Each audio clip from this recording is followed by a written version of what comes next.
خدا ناراض ہے۔ اور جس سے خدا ناراض ہو جائے اس کا ٹھکانہ کہاں ہوگا؟ جہنم۔ کون بندہ چاہے گا کہ ہم جہنم میں جائیں؟ اور یہ کرم تو کیا ہے اللہ تبارک و تعالیٰ نے اتنا کہ آج بندہ بیوی کے چکر میں ڈھیر ہے ماں کو چھوڑ کر۔ بڑا عجیب معاملہ ہے، عجیب معاملہ ہے۔ کہیں رب نے کہا، کہیں مصطفیٰ نے کہا کہ بیوی کے قدم کے نیچے جنت ہے؟ کہا ہے کہیں پہ؟ نہیں نہ کہا ہے۔ حقوق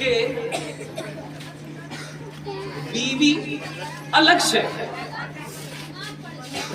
حقوق والدین الگ ہے، اور عظمت والدین یہ ہے کہ رب نے کہا، مصطفیٰ نے کہا کہ جنت ماں کے قدموں کے نیچے، جنت ماں کے قدموں کے، بندہ جنت کے لیے نہ جانے کہاں کہاں پھر گھر کے اندر ماں کو چھوڑ کر کے جنت کی تلاش میں نکلا ہوا۔ جنت کہاں ہے؟ ماں کے قدموں کے نیچے۔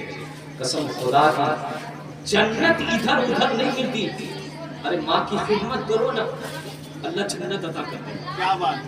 حضرت موسیٰ علیہ السلام نے تمنا کی تھی، کہا تھا پالن جنت میں میرا ساتھی کون ہو، یا اگر میں جنت میں میرا ساتھی کون ہو؟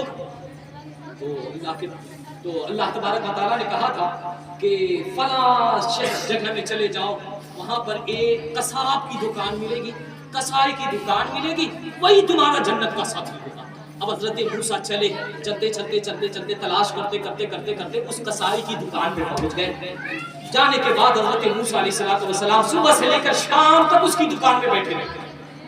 دیکھا گاہک آ رہا ہے، کاٹ کے دیتا چلا جا رہا ہے، نہ تو نماز پڑھ رہا ہے، نہ تو درود پڑھ رہا ہے، کوئی کام ایسا دیکھ رہا ہوں جس کی وجہ سے اللہ نے مجھے اس کا جنت کا ساتھی بنا دیا۔ حضرت موسیٰ پریشان ہے۔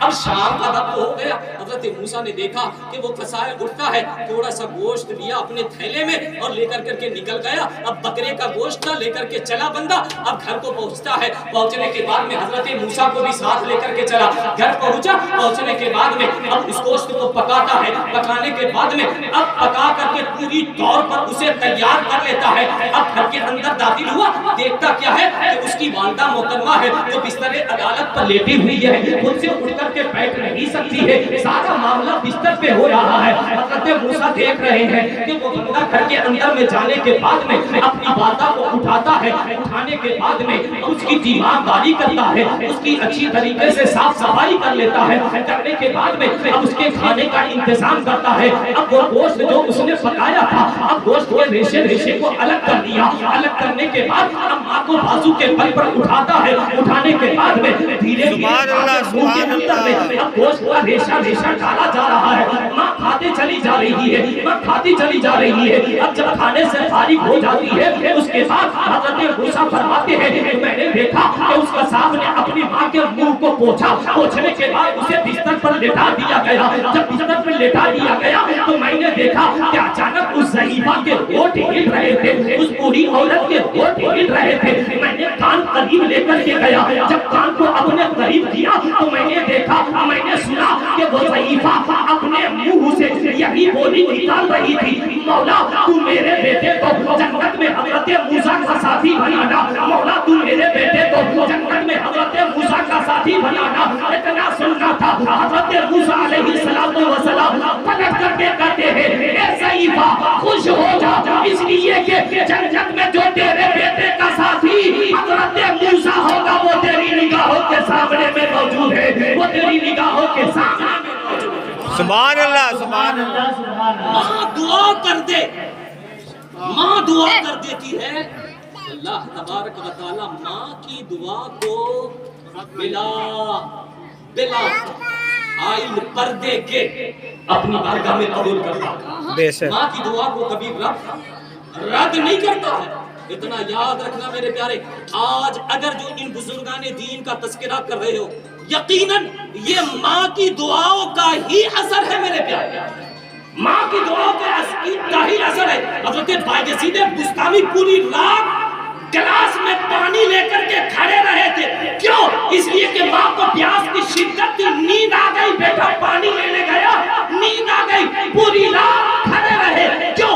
اس لیے کہ حضرت بایزید بستامی یہ جان رہے تھے اگر ماں بیدار ہو گئی، پیاس رہی، اور ایسی صورت میں اگر پانی نہ ملا اور میرے لیے اگر کوئی بددعا کر دی، دیکھیے دنیا بھی میرے لیے جہنم ہوگا اور آخرت بھی میرے لیے جہنم ہوگا۔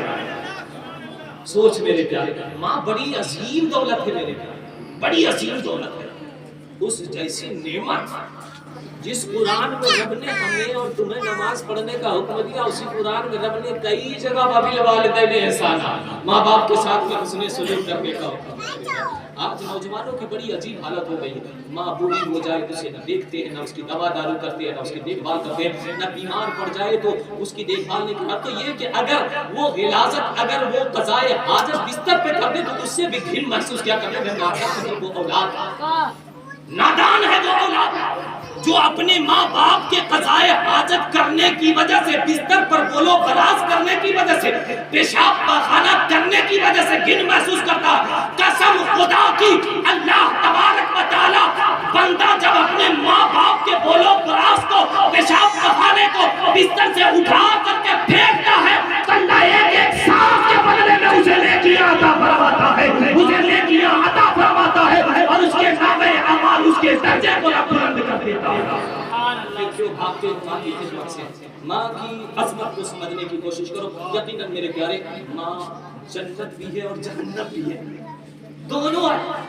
اگر اچھے سے دیکھ بھال کرو گے، ماں دعا کر دے گی تو جنت میں جاؤ گے، اگر ناراض ہوگے تو جہنم میں جاؤ گے۔